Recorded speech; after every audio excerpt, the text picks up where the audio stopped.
अस्सलामुअलैकुम। So this is our second video on bones. जैसा कि मैंने फ़र्स्ट वीडियो के अंदर आपको पढ़ाया था बोन की डेफिनेशन के बारे में, देन मैंने आपको बताया था बोन के फंक्शन के बारे में, फिर मैंने आपको पढ़ाया था बोन की क्लासिफिकेशन के बारे में। जैसा कि हमने बोन की क्लासिफिकेशन में पढ़ा था कि बोन 3 तरह की होती हैं, या तो वो लॉन्ग बोन होगी, या फिर वो शॉर्ट बोन होगी, या फिर वो फ्लैट बोन्स होंगी। ठीक है, अब यहाँ पर हम किस चीज़ को डिस्कस करने वाले हैं इस वीडियो में? हम डिस्कस करेंगे स्ट्रक्चर ऑफ लॉन्ग बोन को, कि लॉन्ग बोन के पार्ट्स क्या हैं, स्ट्रक्चर क्या है, लॉन्ग बोन बनी हुई कैसे। ठीक है, वैसे यहाँ पे मैंने इमेजेस यूज़ की हैं, नोट्स भी लिखे हुए हैं, लेकिन सबसे पहले मैं आपको ड्रॉ करके समझाती हूँ एक ब्लैंक पेज पर, फिर हम इस सबको पढ़ेंगे ताकि फिर ईजी हो जाए हमारे लिए। ठीक है, तो बोन का अगर हम स्ट्रक्चर बनाएं तो बोन का सुपरफिशियली बोन के 3 पार्ट होते हैं। First part, let me use different colors for each part. Second part, ठीक है, then we have third part. ठीक है, ये है हमारे पास थर्ड पार्ट। अब अगर हम इनके बारे में लिखें कि फर्स्ट पार्ट हमारे पास कौन सा है, तो हम किसी को भी कहते हैं, ये हमने मान लिया फर्स्ट पार्ट है, ये हमने रेड वाला मान लिया सेकंड पार्ट है, और ये ग्रीन वाला मान लिया थर्ड पार्ट है। ठीक है, अब मैं आपको बताऊंगी इनका नाम। ठीक है, ये बहुत मैं इस तरह की चीज़ें बता रही हूँ जो कि सिंपल है, फिर हम इनकी डिटेल पढ़ेंगे। ठीक है, ये है पहला पार्ट क्या था, एपिफाइसिस। दूसरा पार्ट क्या है, मेटाफाइसिस। तीसरा पार्ट क्या है, डायाफाइसिस। ठीक है, ये याद हुआ कि हमारे पास बोन के 3 पार्ट्स होते हैं। ये जो आउटर वाला पार्ट होता है, एंड्स होते हैं बोन के, इनको हम कहते हैं एपिफाइसिस। और जो हमारे पास बोन का ये सेंट्रल पार्ट होता है, ये वाला जो हमारे पास है, यहाँ से लेकर सॉरी, यहाँ रेड वाले रीजन से लेकर यहाँ तक जो है पूरा ग्रीन वाला रीजन, ये हमारे पास है डायाफाइसिस। और ये जो रेड वाला इतना सा पार्ट है ना, ये हमारे पास क्या है, ये हमारे पास होता है मेटाफाइसिस। ठीक है, ये हमारे पास बेसिकली 3 पार्ट्स होते हैं किसी भी बोन के। ठीक है, अब हम पढ़ते हैं कि ये सबसे पहले हम पढ़ेंगे डायाफाइसिस को, जो कि बेसिकली बोन का सेंट्रल रीजन बना रहा है। ठीक है, इससे पहले मैं आपको एक सिंपल चीज़ बता देती हूँ कि बोन जो है वो हमारे पास 2 तरह की होती है। या तो बोन हमारे पास होगी कॉम्पैक्ट बोन, क्या होगी, या तो हमारे पास होगी कॉम्पैक्ट यानी कि हार्ड बोन। ठीक है, एक होगी हमारे पास कॉम्पैक्ट बोन यानी कि हार्ड बोन, और दूसरी हमारे पास होती है सॉफ्ट बोन, जिसको हम कहते हैं स्पॉन्जी बोन। ठीक है, बोन हमारे पास 2 तरह की होगी, या वो हार्ड होगी या फिर वो सॉफ्ट होगी। अगर वो सॉफ्ट है, एस से सॉफ्ट आता है, तो वो होगा स्पंजी बोन। अगर वो हार्ड है तो वो हमारे पास होगी कॉम्पैक्ट बोन। ठीक है, अब ये याद रखो, जो ये हमारे पास डायाफाइसिस होती है, ये डायाफाइसिस स्पेसिफिकली खास तौर पर कौन सी बोन से बनी हुई होती है, कॉम्पैक्ट बोन से। ठीक है, मतलब वैसे इसके अंदर थोड़ी बहुत स्पंजी भी बोन होती है, लेकिन ज्यादातर किससे बनी हुई होती है, कॉम्पैक्ट बोन से। ठीक है, अब इसके अलावा फर्स्ट चीज हमने पढ़ी डायाफाइसिस क्या है। डायाफाइसिस हमारे पास सेंट्रल रीजन होता है किसी भी बोन का, और वो मेनली किससे बना हुआ होता है, वो बना होता है कॉम्पैक्ट बोन से। अब तीसरी बात क्या पढ़ेंगे कि इस डायाफाइसिस के अंदर हमारे पास मौजूद होता है एक छोटी सी कैविटी। ऐसे बीच वाले रीजन में इसके पास एक कैविटी मौजूद होती है, जिस कैविटी को हम नाम क्या देते हैं, इसको हम नाम देते हैं मेडुलरी कैविटी। इसको हम नाम देते हैं मेडुलरी कैविटी। ठीक है, ये कहाँ पर मौजूद होती है, डायाफाइसिस के अंदर। तो डायाफाइसिस की तीसरी चीज भी क्या हुई कि डायाफाइसिस के अंदर एक कैविटी मौजूद होती है सेंट्रल रीजन में। डायाफाइसिस के सेंट्रल रीजन में, डायाफाइसिस बोन के खुद एक सेंट्रल रीजन में मौजूद है, लेकिन डायाफाइसिस के सेंट्रल रीजन में क्या मौजूद है, मेडुलरी कैविटी। इस मेडुलरी कैविटी के अंदर हमारे पास मौजूद होता है हमारा बोन मेरो। अब जैसे हमें पता है हमारा बोन मेरो होता है 2 तरह का, एक होता है रेड और एक होता है येलो। लेकिन मेडुलरी कैविटी के अंदर रेड बोन मेरो जब पाया जाता है, जब होते हैं हम, कब क्या होते हैं, जब हम होते हैं बच्चे, यानी कि जब जो बच्चे होंगे, जब हम बच्चे थे तो हमारी मेडुलरी कैविटी में क्या मौजूद था, हमारे कैविटी के अंदर मौजूद था रेड बोन मेरो। लेकिन जब हम बड़े हो गए तो हमारी मेडुलरी कैविटी में रेड बोन मेरो को रिप्लेस कर दिया जाता है येलो बोन मेरो से। ठीक है, यानी जो बच्चे होंगे उनकी मेडुलरी कैविटी में अभी भी रेड बोन मेरो होगा, लेकिन जो हम बड़े हैं, एडल्ट होंगे, उनके अंदर मेडुलरी कैविटी में क्या मौजूद होगा, हमारा रेड बोन मेरो रिप्लेस कर दिया होगा येलो बोन मेरो से। ठीक है, अब इनका काम क्या होता है कि रेड बोन मेरो का काम क्या होता है, ब्लड फॉर्मेशन करवाना, यानी कि ब्लड के सेल्स को बनवाना। ब्लड के सेल्स कौन कौन से होते हैं हमारे पास, red bone marrow, red blood cells होते हैं, वाइट ब्लड सेल्स होते हैं, और प्लेटिलेट्स होते हैं। इन 3 सेल्स को बनवाना प्रोडक्शन हमारी कहाँ पर हो रही होती है, इन 3 सेल्स को बनाना, ये सेल्स किसके हैं, ब्लड के, यानी कि ब्लड को बनाना, तो ब्लड की फॉर्मेशन कहाँ हो रही है, वो हो रही है हमारे अंदर रेड बोन मेरो के अंदर, जो कि मौजूद है बच्चों की मेडुलरी कैविटी के अंदर, ठीक है। और येलो बोन मेरो का काम क्या होता है, येलो बोन मेरो का काम होता है फैट की स्टोरेज करना। क्या काम होता है, फैट की स्टोरेज करना हमारे पास काम होता है, फैट को स्टोर करना हमारे पास काम होता है येलो बोन मेरो का। अब हमारे पास हमें समझ आ गया मेडुलरी कैविटी है, डायफाइसिस के अंदर मेडुलरी कैविटी है, मेडुलरी कैविटी के अंदर हमारे पास बोन मेरो है, दोनों बोन मेरो की टाइप्स पता चली, बोन मेरो का काम पता चला, ठीक है। हमारे अंदर बोन मेरो का काम होगा, येलो बोन मेरो होगा जिसका काम होगा हमारे फैट्स को स्टोर करना, बच्चों के अंदर रेड बोन मेरो होगा जिनका काम होगा बच्चों के अंदर रेड ब्लड सेल्स को बनाना, व्हाइट ब्लड सेल्स को बनाना और प्लेटलेट्स को बनाना, ठीक है।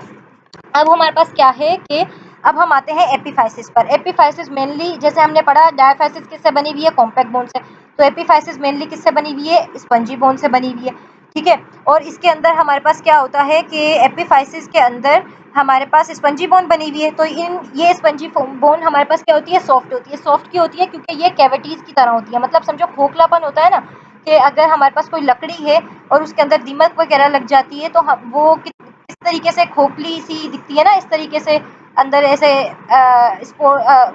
खाली जगहें हमारे पास देखने को मिलती है कि इस तरीके से, ये जैसे इस तरीके से, तो समझो ये हमारे पास स्पंजी बोन है, और इस स्पंजी बोन के अंदर इस तरीके से हमारे पास होती हैं, let me use different colour, इस तरीके से हमारे पास होती हैं कैविटीज, ठीक है। तो इन कैविटीज के अंदर हमारे पास फिल होता है येलो बोन मेरो, हमेशा से बच्चे हों या बड़े हों, सॉरी इनके अंदर हमारे पास होता है रेड बोन मेरो, स्पंजी बोन के अंदर। यहाँ पर मैंने एक लिखी भी है ये चीज़, मुझे लगता है मुझे जो है आपको ये साथ साथ पढ़ा देना चाहिए। एपिफाइसिस के अंदर हमारे पास क्या है, the spaces inside spongy bone contain red bone marrow, ठीक है। स्पंजी बोन के अंदर क्या मौजूद होता है, रेड बोन मेरो होता है, यानी कि अब देखिए मैंने आपको बताया कि जब हम बड़े हो जाते हैं तो हमारा रेड बोन मेरो किससे रिप्लेस हो जाता है, येलो बोन मेरो से, लेकिन ब्लड तो बड़ों को भी चाहिए ना, red blood sales, white blood cells, platelets तो बड़ों को भी चाहिए, तो उनकी प्रोडक्शन कहाँ पे होगी अगर मेडुलरी कैविटी से रेड बोन मेरो को हटा दिया गया, तो उनकी हमारे बड़ों के अंदर जो red blood sales, white blood cells बन रहे होते हैं वो बनते हैं ये वाले रेड बोन मेरो के अंदर, जो कि हमारे पास मौजूद होता है एपिफाइसिस के अंदर मौजूद स्पंजी बोन्स के अंदर। स्पंजी बोन्स जिनके अंदर होती हैं हमारे पास स्पेसिस, कैविटीज, ये छोटी छोटी स्पेसिस होती हैं, इसके अंदर भरा होता है रेड बोन मेरो, ठीक है, समझ आ गया। अब हम इनको अगर कंपेयर करें तो ये हमारे पास डायफाइसिस है, सेंट्रल रीजन, और आउटर रीजन हमारे पास है एपिफाइसिस। डायफाइसिस के अंदर होती है मेडुलरी कैविटी और कॉम्पैक्ट बोन, और एपिफाइसिस के अंदर होती है स्पंजी बोन। स्पंजी बोन के अंदर होता है रेड बोन मेरो, और बड़ों के अंदर मेडुलरी कैविटी होती है इनके पास, जिसके अंदर होता है येलो बोन मेरो, ठीक है। अब हमारे पास क्या है, अब हम इनकी कवरिंग के बारे में बात करेंगे कि ये जो पूरी की पूरी बोन होती है ना, ये पूरी की पूरी बोन हमारे पास बेसिकली कवर होती, ये पूरी की पूरी बोन हमारे पास कवर होती है एक कवरिंग से, ठीक है। मतलब कि इसको कवर करने के लिए, बोन की प्रोटेक्शन के लिए एक लेयर मौजूद होती है जो कि इसको कवर कर रही होती है इस तरीके से पूरी की पूरी बोन को, और उस कवरिंग को हम क्या नाम देते हैं, ये जो मैं डिफरेंट कलर से यूज़ कर रही हूँ ना, ये सारी की सारी कवरिंग है जो कि इसको कवर करती है, और इसको हम कहते हैं पेरी ऑस्टियम। इसको मैं लिख देती हूँ, इसको हम क्या कहते हैं, पेरी ऑस्टियम। ये आउटर कवरिंग होती है किसी भी बोन की, पूरी बोन को कवर कर रही होती है पेरी ऑस्टियम, ठीक है। और ये जो मेडुलरी कैविटी है ना, इस मेडुलरी कैविटी को अंदर से एक लेयर कवर कर रही होती है। इसका मैं कलर चेंज करती हूँ कि ये हमारे पास है मेडुलरी कैविटी। मेडुलरी कैविटी को अंदर की तरफ से, बाहर की तरफ से नहीं, अंदर की तरफ से इसकी एक कवरिंग होती है, और इस कवरिंग को हम नाम क्या देते हैं, इस कवरिंग का भी मैं नाम लिखती हूँ, यहाँ पर हम इनको नाम देते हैं एंडोस्टियम, ठीक है। इनको हम क्या नाम देते हैं, थोड़ी सी स्पेलिंग में मिस्टेक आई है, एंडोस्टियम, सही है, हमें समझ आ गई। एक रफ स्ट्रक्चर हमें बोन का समझ आ गया। तो अब हम इनको मैं कंसाइज करके आपको पढ़ाती हूँ कि बोन की हमारे पास होती है दो कवरिंग, एक होती है हमारे पास पेरियोस्टियम जो कि पूरी बोन को कवर कर रही है, एक होती है एंडोस्टियम जो कि सिर्फ और सिर्फ मेडुलरी कैविटी को अंदर से लाइनिंग दे रही है। फिर बोन के होते हैं तीन पार्ट्स, एपिफाइसिस, डायफाइसिस, ठीक है, ये हमने डिटेल पढ़ ली। अब इसके तीसरे पार्ट को पढ़ेंगे जो कि है मेटाफाइसिस। मेटाफाइसिस कहाँ पाया जाता है? ये पाया जाता है एपिफाइसिस एंड डायाफाइसिस के दरमियान में, ठीक है। एपिफाइसिस होगा, डायाफाइसिस होगा, इन दोनों के दरमियान में हमारे पास मौजूद होगा मेटाफाइसिस, ये रहा। और ये मेटाफाइसिस के अंदर क्या मौजूद होता है? हमने पढ़ लिया एपिफाइसिस के अंदर क्या है, डायाफाइसिस के अंदर क्या है।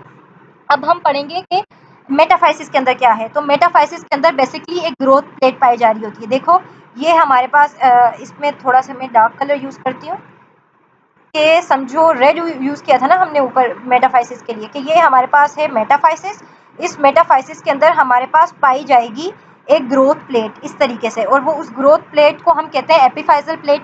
और ये ग्रोथ प्लेट जो होती है ये क्या करती है? ये ग्रोथ प्लेट हमारी बोन को लेंथ में इंक्रीज करवा रही होती है। लेंथ में हमारी बोन की जो लेंथ की इंक्रीमेंट होती है ना, वो कौन करवाती है? ये एपिफाइजल प्लेट करवाती है, ठीक है। और ये जैसे जैसे हम बड़े होते जाते हैं ये ग्रोथ प्लेट जो है वो ऐसे रिग्रेस होती जाएगी, साइज इसका कम होता जाएगा और कम होता जाएगा, और एंड में जाके ये इस तरीके से एपिफाइजल लाइन बना लेगी जस्ट, ठीक है। पहले प्लेट होती है, फिर जैसे हम बड़े हो जाते हैं तो हमारी बोन की जो लेंथ होती है वो एक वक्त में आके रुक जाती है ना। ऐसा तो नहीं है ना कि हम सारी जिंदगी 50 साल की होकर हमारी बोन्स बढ़ती जा रही, ऐसे तो हम बहुत लंबे हो जाएंगे, लेकिन ऐसा नहीं होता। हमारी बोन्स की जो साइज की इंक्रीज होने का रेट है वो एक वक्त के बाद आकर रुक जाता है। और वो रुक क्यों जाता है? क्योंकि ये जो ग्रोथ प्लेट जो कि इसकी लेंथ को बढ़ा रही होती है वो कन्वर्ट हो जाती है एपिफाइजल लाइन के अंदर, ठीक है। हमें ये चीज़ समझ आ गई है अब। हमने मेटाफाइसिस के बारे में भी पढ़ लिया है। तो हम एक हमारे पास एक एमसीक्यूज भी मैंने अटैच किया है इस चीज़ से लेकर, जो हम नोट्स पढ़ेंगे तो हमें वो चीज़ समझ आ जाएगी। तो आई गेस हमने सुपरफिशियली सारी चीज़ें पढ़ ली हैं, अब हम नोट्स पढ़ेंगे तो हमें वो चीज़ें समझ आ जाएंगी और हम उसको अच्छे से पढ़ भी सकते हैं, ठीक है। Let me tell you one more thing कि जब हम जॉइंट्स बनते हैं हमारे, जॉइंट्स यानी कि दो बोन्स का मिलना, यानी जब दो बोन्स मिल रही होती हैं आपस के अंदर, तो उन दो बोन्स जब मिलती हैं तो वो आपस में मिलेंगी इस वाले एंड वाले पोर्शन से, ठीक है, एपिफाइसिस से मिलेंगी। तो इसलिए अमूमन मतलब यहाँ से एपिफाइसिस से मिलेंगी, ठीक है। और इसके अलावा क्या है कि एपिफाइसिस को कवर करने के लिए हमने पढ़ा कि पूरी बोन को कवर करने के लिए क्या होती है? पेरीओस्टियम होती है, ठीक है।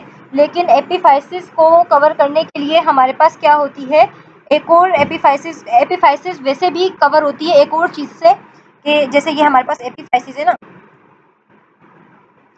एपिफाइसिस पर यहाँ पर कार्टिलेज लगी होगी जिसको हम कहेंगे आर्टिकुलर कार्टिलेज, जो कि इसको अटैच करवाएगी इसके साथ, ये इसको अटैच करवाएगी जब जॉइंट्स बन रहे होंगे ना दो बोन्स के दौरान। आई गेस यहाँ पर इस इतनी रफ चीज़ के अंदर आपको समझ नहीं आएगा, मैं यहाँ बना के दिखाती हूँ।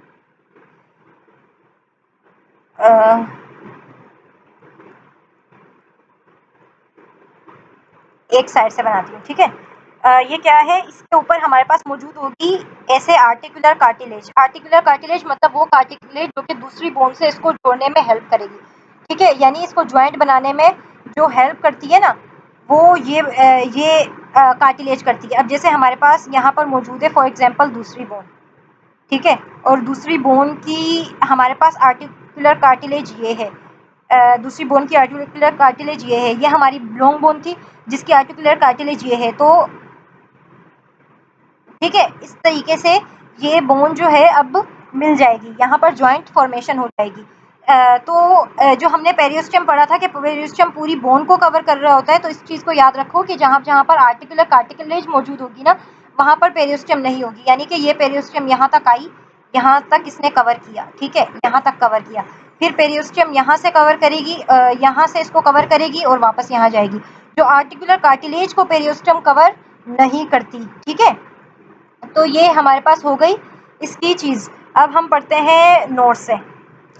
Parts of a long bone, long bone के 5 पार्ट्स होते हैं। डायफाइसिस होता है, क्या होता है हमने देख लिया, central region, epiphysis outer region, metaphysis diaphysis के अंदर है, आर्टिकुलर कार्टिलेज कवर कर रही होती है, मेडुलरी कैविटी डायफाइसिस के अंदर मौजूद होती है। ये इमेज मैंने अटैच की है, देखो ये डायफाइसिस है, ये हमारे पास एपिफाइसिस है, और एपिफाइसिस एंड डायफाइसिस के दौरान ये हमारे पास मेटाफाइसिस है। ये मेटाफाइसिस का ही पार्ट होता है एपिफाइसल कार्टिलेज। एपिफाइसल कार्टिलेज हम बेसिकली कह रहे हैं ग्रोथ प्लेट को, ठीक है।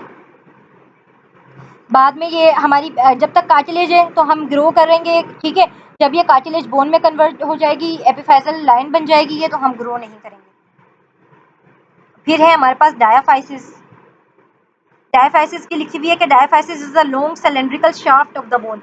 जो डायाफाइसिस होती है उसको हम शाफ्ट भी कहते हैं। जो बोन की लॉन्ग पार्ट होता है ना, उसको हम कहते हैं डायाफाइसिस, जो कि बेसिकली शाफ्ट भी कहलाता है। It is made mainly of compact bone. ये ज्यादातर किससे बना हुआ है? कॉम्पैक्ट बोन से बना हुआ है, जो कि क्या होती है? हार्ड होती है और स्ट्रॉन्ग होती है। Its function is to provide strength support so the bone can bear body weight. हमारी बोन जो हार्ड होती है ना, वो कॉम्पैक्ट बोन की प्रेजेंस की वजह से ही होती है। ठीक है, अब हमारे पास होता है इसके अंदर क्या है? Inside the diaphysis is the hollow space called medullary cavity. Diaphysis के अंदर हमारे पास एक होलो स्पेस भी मौजूद होती है, जिसे हम कहते हैं मेडुलरी कैविटी। सही है। तो हम पढ़ेंगे मेडुलरी कैविटी के बारे में। मैंने मजीद डिटेल लिखी हुई है, लाइंस लिखी हुई है कि मेडुलरी कैविटी हर क्या होता है कि medullary cavity is the hello hollow cavity inside the shaft. Shaft के अंदर एक कैविटी मौजूद थी, हमने पढ़ा था। ठीक है। In adults it usually contains yellow bone marrow. बच्चों के अंदर येलो बोन मैरो होता है, जो कि स्टोर कर रहा होता है, सॉरी एडल्ट्स के अंदर जो कि फैट्स को स्टोर कर रहा होता है। और इन चिल्ड्रन इसके अंदर क्या होता है? रेड बोन मैरो होता है, जो कि ब्लड के सेल्स को बना रहा होता है। ब्लड सेल्स जो कि तीन तरह के होते हैं। रेड ब्लड सेल्स होते हैं, व्हाइट ब्लड सेल्स होते हैं, और हमारे पास प्लेटलेट्स होते हैं। अब हम पढ़ेंगे एपिफाइसिस के बारे में। Epiphysis is the enlarge end of the long bone. यानी कि इनलार्ज एंड जो होता है ना, एंड होता है और इनलार्ज होता है, थोड़ा सा बड़ा होता है। समझो जैसे, हाँ मतलब समझो इनलार्ज बड़ा हुआ है और एंड है लॉन्ग बोन का। ठीक है। Epiphysis is mainly composed of spongy bone. ये किससे बनी हुई है? ज्यादातर स्पंजी बोन से बनी हुई है। और स्पंजी बोन का दूसरा नाम क्या होता है? कैंसिलियस बोन होता है। The spaces inside spongy bone contain red bone marrow. ये जो रेड बोन मैरो के अंदर हमारे पास स्पेसेस होते हैं, जिनके अंदर रेड बोन मैरो होता है, जो कि बनाते हैं रेड ब्लड सेल्स को, व्हाइट ब्लड सेल्स को, प्लेटलेट्स को। और एक और चीज क्या है? The outer layer of epiphysis is covered by a thin layer of compact bone. ये क्या कह रहे हैं कि हमने पढ़ा कि इस तरीके से एपिफाइसिस है और इसके अंदर स्पंजी बोन है, लेकिन इन्होंने कहा कि कॉम्पैक्ट बोन यहाँ पर मौजूद है मेनली। लेकिन कॉम्पैक्ट बोन की यहाँ से कॉम्पैक्ट बोन जाती है और एक लाइन जो है यहाँ पर लाइनिंग एपिफाइसिस को भी दे देती है कॉम्पैक्ट बोन। यानी कॉम्पैक्ट बोन मौजूद नहीं है एपिफाइसिस के अंदर। जस्ट एक तरह से समझो एक थिन लाइन मौजूद है कॉम्पैक्ट बोन की एपिफाइसिस के अंदर। ठीक है। अब है metaphysis. Metaphysis is the region between diaphysis and epiphysis. Diaphysis ये डायाफाइसिस था, ये एपिफाइसिस था, इसके दरमियान मेटाफाइसिस है।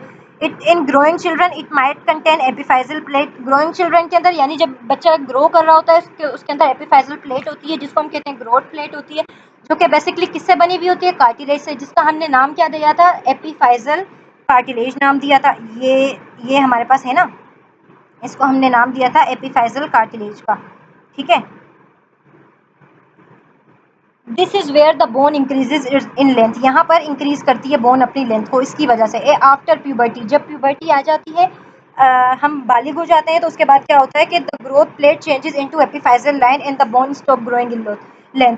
क्या होता है कि ये कार्टिलेज जो थी एपिफाइजल लाइन में चेंज हो जाती है, ये ग्रोथ प्लेट, फिर हम ग्रो करना बंद कर देते हैं, हमारी बोन्स मजीद लेंथ में नहीं बढ़ती। इससे रिलेटेड एक इंपॉर्टेंट एमसीक्यू है कि बोन ग्रोज इन लेंथ, किस लेवल पर बोन ग्रो करती है लेंथ के अंदर? तो हम कहते हैं एपिफाइजल प्लेट पर। ठीक है। अब articular cartilage. The ends of epiphysis are covered with articular cartilage. ये हमने पढ़ा, which is a type of hyaline cartilage. Cartilage की टाइप्स होती है ना, ये हम आगे लेक्चर होगा कार्टिलेज पर भी, तो हम उसमें पढ़ेंगे कि कार्टिलेज की एक काफ़ी टाइप्स होती हैं, जिनमें से एक टाइप होती है हाइलेन कार्टिलेज। उस हाइलेन कार्टिलेज की एक और मजीद टाइप होती है आर्टिकुलर कार्टिलेज, जो कि कवर कर रही होती है एपिफाइसिस के एंड्स को। इसका काम क्या होता है? फ्रिक्शन को रिड्यूस करना, शॉक को एब्जॉर्ब करना, smooth movements of joints. Joints बनाती है ना ये, तो मूवमेंट, इसलिए ये एंड पर जॉइंट की फॉर्मेशन में हेल्प करती है। जॉइंट्स फॉर्मेशन में ये इसलिए डिज़ाइन किया गया है इस तरीके से हमारी बॉडी में इसको, ताकि हमारी बॉडी में मूवमेंट हो सके जॉइंट्स पर। जैसे रिस्ट जॉइंट है, वहाँ पर मूवमेंट होगी तभी तो हम अपनी कलाई को मोड़ पाएंगे ना, इस तरीके से। Prevents bones from rubbing against each other. एक बोन यहाँ है, एक बोन यहाँ है, जब कार्टिलेज लगी होगी तो यहाँ पर फ्रिक्शन को रिड्यूस होगा, तो ये हमारी बोन्स जो है ख़राब नहीं होंगी। वरना अगर कार्टिलेज नहीं होती तो दो बोन्स, जब दो हार्ड चीज़ें आपस में मिलेंगी तो वो एक दूसरे को ऐसे समझो हर्ट करेंगी, तो यहाँ पर हमारी बोन ऐसे स्मूथ होती है ना, वो हमारी बोन इस तरीके से खुरदरी सी हो जाएगी, ख़राब होती जाएगी। इसलिए यहाँ पर ये सॉफ्ट पेड होता है, समझो कार्टिलेज, जो कि यहाँ मौजूद होता है, जो कि इनको खराब होने से बचा रहा होता है। विदाउट दिस कार्टिलेज मूवमेंट मुश्किल हो जाएगी, क्योंकि दो सख्त चीज़ें, हार्ड चीज़ें मिलेंगी तो मूव नहीं कर पाएंगी। इस तरीके से हमें बीच में कोई समझो एक लॉक चाहिए, जो कि इन दोनों को जोड़ के रखे और मूवमेंट हो सके। अब कवरिंग्स ऑफ बोन के बारे में हम पढ़ेंगे। तो पहली कवरिंग क्या है? Periosteum. The entire outer surface of the bone except joint surfaces is covered by a tough membrane called periosteum. Periosteum पूरी बोन की सरफेस को कवर कर रही होती है सिवाय ज्वाइंट सरफेस के। यानी ज्वाइंट सरफेस कौन सी होती है? आर्टिकुलर कार्टिलेज वाला रीजन जो होता है वो ज्वाइंट सरफेस होता है, यानी ज्वाइंट को बना रहा होता है। तो वहां के अलावा पेरियोस्टियम सब मौजूद होती है। लास्ट में मैंने बताया था ना आपको अलग से डायग्राम बना के। फंक्शन क्या है पेरियोस्टियम का? बोन को प्रोटेक्शन देना। और पेरियोस्टियम के अंदर हमारे पास ब्लड वेजल्स एंड नर्व्स भी मौजूद होती है। यानी ऐसे हमारे पास पेरियोस्टियम है, उसके अंदर हमारे पास nerves and blood vessels run कर रही होंगी, क्योंकि हमारी बोन को भी तो न्यूट्रिएंट्स चाहिए ना। वो कौन देगा? वो ब्लड वेजल्स देंगी, जो कि पेरियोस्टियम के अंदर मौजूद है।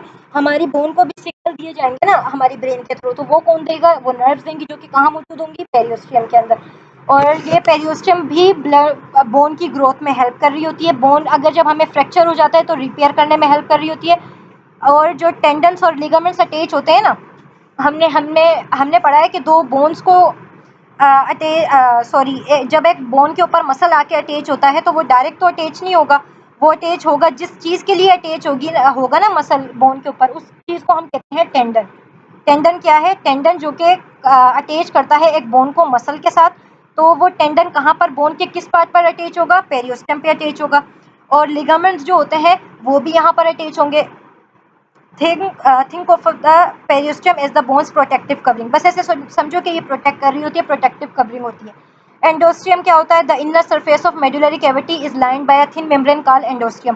जो इनर कैविटी होती है ना मेडुलरी कैविटी की, वो होती है हमारे पास जो कि बेसिकली कवर कर रही होती है। अंदर से मेडुलरी कैविटी को कवर किया जाता है जिस लेयर से, उसे हम कहते हैं एंडोस्टियम। देखो ये येलो वाला जो है, ये हमारे पास क्या है? मेडुलरी कैविटी है, ठीक है।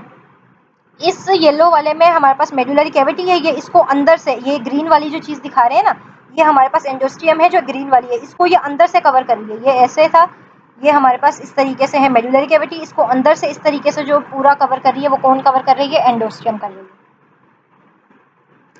It contains bone forming and bone resorbing cells. ये जो एंडोस्टियम होती है इसके अंदर बोन फॉर्मिंग सेल्स भी होते हैं, यानी कि बोन के सेल्स को बनाने के लिए, और बोन के रीअब्सॉर्बिंग सेल्स, बोन को डिसॉल्व करने के लिए भी, ठीक है।